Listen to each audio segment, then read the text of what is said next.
So this is pretty cool. This is Cinder. She's a jungle carpet python from Australia, and she has not eaten in 6 months. Now that's pretty wild, isn't it? Well, actually it's pretty normal for these guys. Some snakes will shut down for a period of time and not eat, and so Cinder really hasn't eaten since about October, November time frame. And she'll pretty much decide when she wants to eat on her own, and there's no forcing her into it. So we're going to try this morning. May or may not happen, but at any rate, what's really cool about her is, like I said, they have the ability to control when and how much they eat, and since they have a very slow metabolism, as you can see, she's very healthy still. So first thing I do is I put her down in her little feeding tub, which is also a transport tub for her, and now I show her the food. Now, because we're outside and this is a little different, she may not be interested, but we're going to give it a shot. Hey, Cindy. Hey, Cindy. And this is a frozen thawed rat, so we don't feed live. Cinder's a little harder to feed too because she's had some respiratory issues in the past, and so she doesn't tongue flick very much anymore at all, and so her sense of smell is not the best.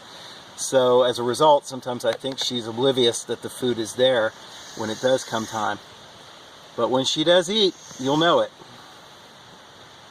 So Cinder's being fickle, because this is what Cinder does.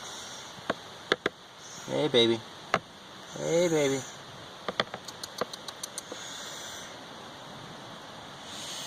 Any interest? Is today the day? Come on, boo-boo. No. No.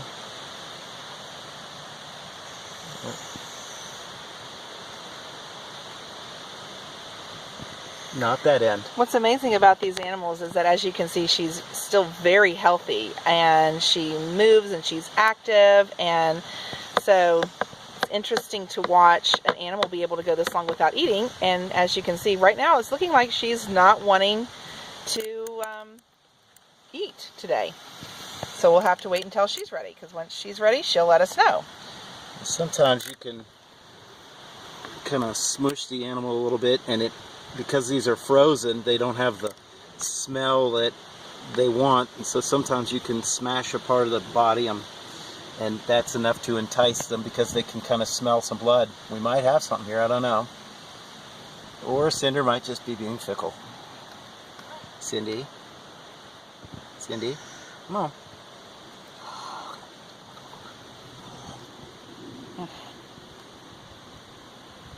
Come on. Come on, big girl.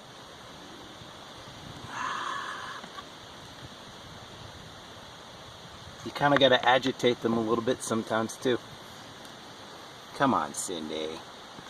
Up. Thank you, Cinder. Then what you got to do is you kind of, just to get them hooked into it, because she's also famous for spitting it back out. They'll bite it and hold on to it just to stop the agitation.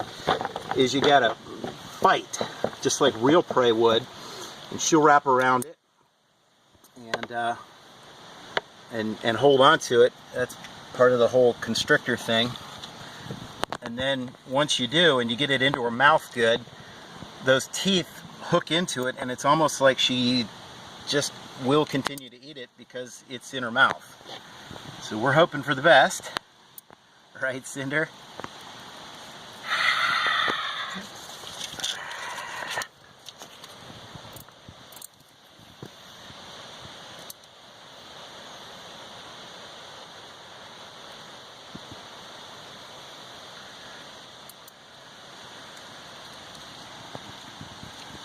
The fast could be over.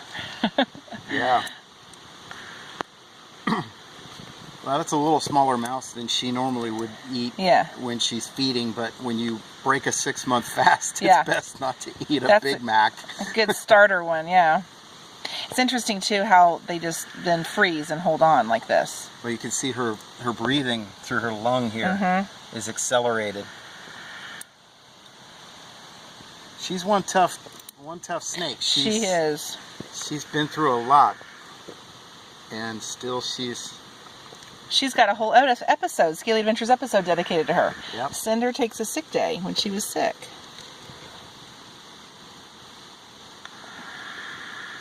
Look at that breathing. Mm-hmm.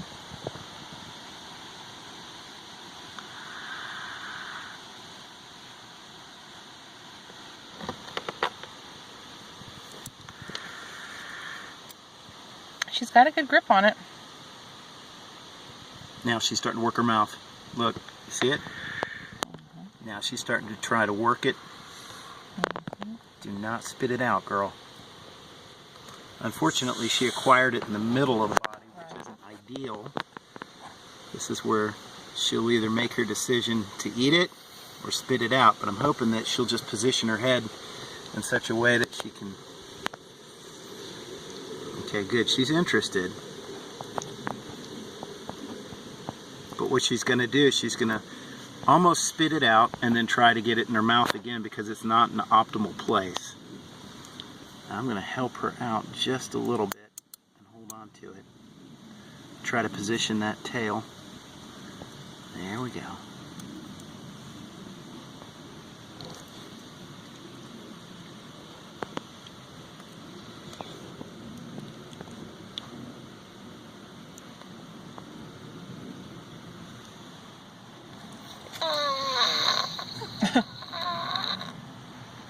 If you heard that noise, that's her breathing. Ever since she had gotten sick and gone to the vet, she is a very loud breather.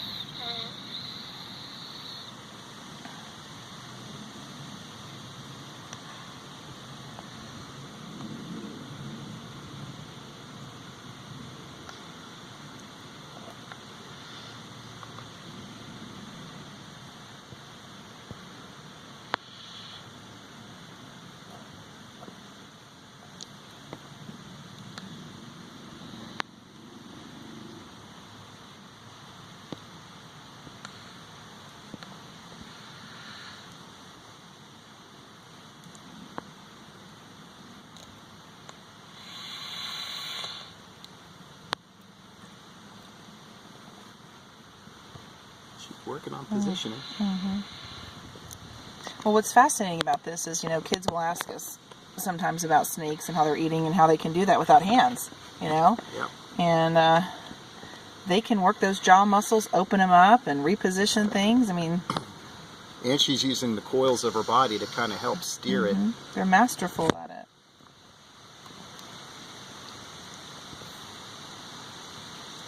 The hard risk here is if she spits it out, then we get to start over again. Right.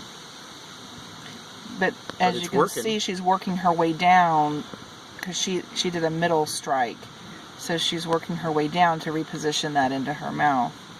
There we go. She's trying to. Look at that.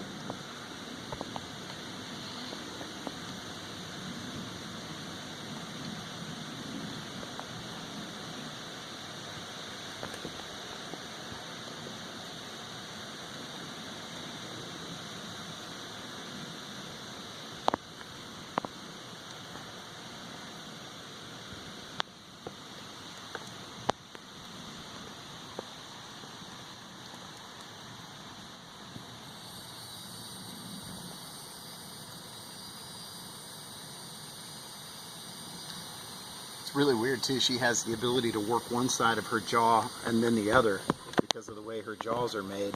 She can open one side without opening the other. There we go.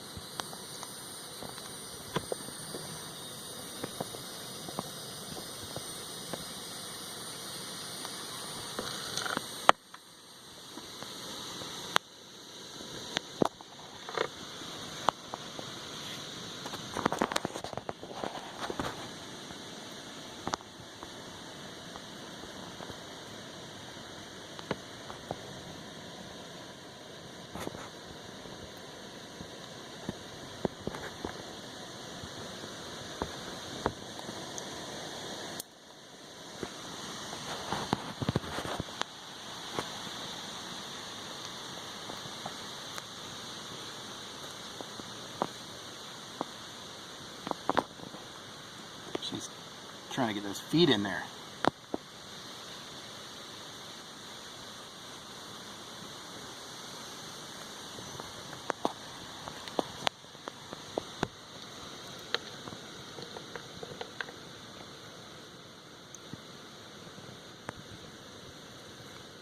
Glad I don't have to work that hard to eat. I know. Makes you very grateful for hands right now and arms. Cinder is not the most coordinated snake in the world. Well, good for her, though, to break the fast. She is... She's trying to get those feet around her side of her jaw, and she's having a hard time with that.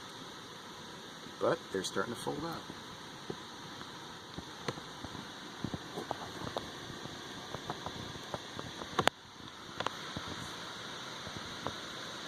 It's interesting to watch her move her head around and work it, and then, you know, use the box or parts of her body to kind of lean it on and move her head back and forth to make it go where she's wanting it to go.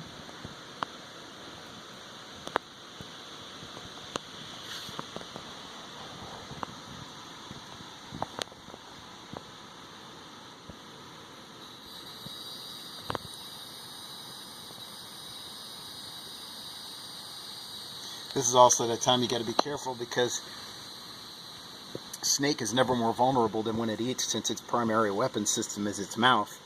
And if it's in the middle of eating something and it gets spooked, it will spit the prey out that it ate so that it can defend itself. So you kind of just give them a wide berth. And normally we don't feed outside. We're just doing this for demonstration purposes, and we wanted to see if she would eat today. So we've offered her, you know, just about every week we offer her something and she doesn't take it. So, of course, normally, though, we don't go outside. Now, what you see there is this black tube that's kind of being pushed out underneath of her jaw there. And that's actually her glottis. That's the part where she breathes. It's her windpipe. So, you know, when you see a snake and it's swallowing it whole, a prey item whole, even a bigger item than its head or even its own body, you'll see that hole. And that's actually the way that she breathes. So she's actually got a constant airflow going as long as she's got that glottis sticking out. So that's why sometimes she'll stop and pause, and you'll see that tube comes out. Kind of looks like something from an alien movie, but perfectly normal for a snake, and really, really kind of a cool thing to see.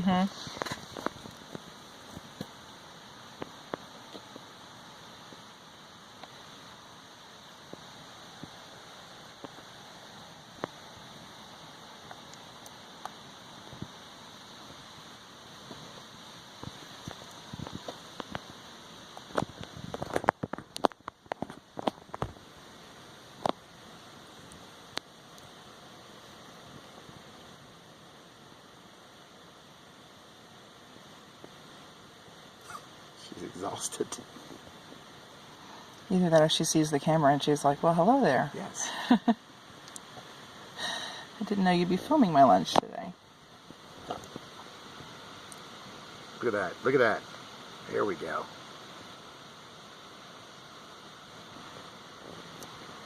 And the thing is, when you're working with animals, too, you just have to be patient, you know? Now she'll start working it down. If this had been a headshot, this would have been much quicker. But that's Cinder's fault.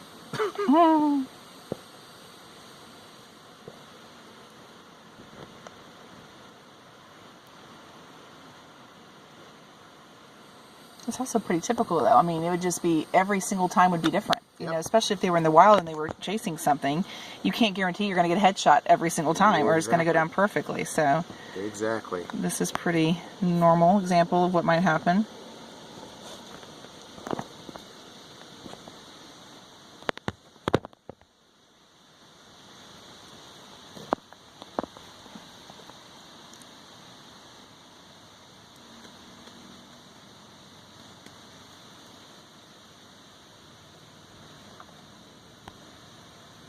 So typically, when Cinder eats again, you know, in the spring, now she'll probably take one a week because she's ready to start eating again. So she may go off feed this coming October or November. It just depends. So what's funny now is she'll go into a feed lust, which means every time I open up her cage, I have to touch her body with a snake tongue or something, because she's not a bitey snake by any stretch, but once she gets back on diet, you just, like any animal, you want to let them know. Yeah. We had one named Nacho for a while. Remember, Nacho was a Nippy Trans-Pecos. Yeah, Nippy Nacho was a Trans-Pecos rat snake, and he was a soft, I mean, super soft, sweet little snake. But you had to touch him with something every time you opened his cage because he came flying out. Like, is it time to eat? And when you start dealing with bigger animals like our Burmese python Ginger, you definitely want to let them know, hey, this is a holding time, not a feeding time, because Burmese love to eat, and everything that comes in the cage is fair game until they realize otherwise.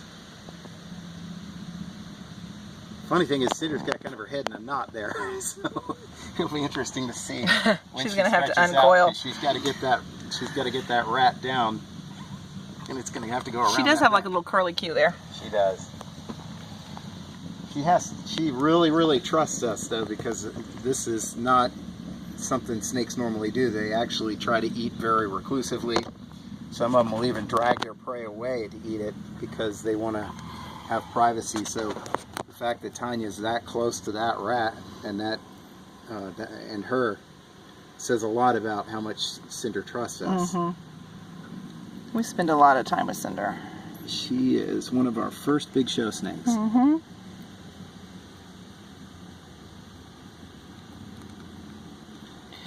It's amazing how wide they can open their jaws and even unhinge, you know? Yep. And just look at her. But what's going to be interesting is to watch her pop her jaw back into place here in about half an hour. Yeah. We may not be sitting here for that, but it is pretty cool. Now the muscles in her neck will start taking over pretty soon, and that'll just start sliding down.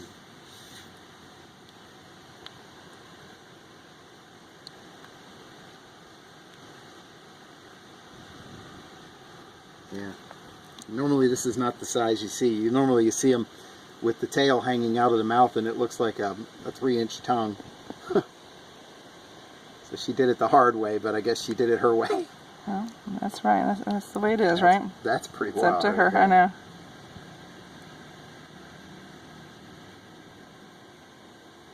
After she eats, we won't hold her for several days because we don't want her to regurgitate, because it'll take her a while for that to start breaking down.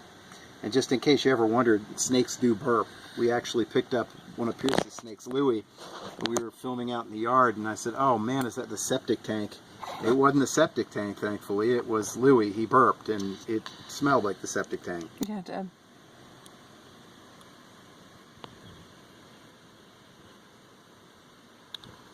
It's fascinating to watch their muscles push it down, you know? There it goes. Humans have a similar action, that peristaltic motion. Now, if you watch real close, you'll start to see her pop her jaw back into place. This wasn't the most challenging meal, but she still has to reset her jaw because her mouth is never open like that. So she'll start doing a series of wide yawns, maybe even looking at us. There we go. So she's starting to pop it back into place. And once her mouth is fully closed, you'll know she got it in place. And you can see that rat starting to wind its way down. So the fast has been broken. Cinder's snack Cindy was a success. Here you go, sister. Here we go. It's all right. Where's number 2? Yeah. Let's do that again. And with that, I'm going to scooch the camera back out of the way. Yep. Good job. Good job.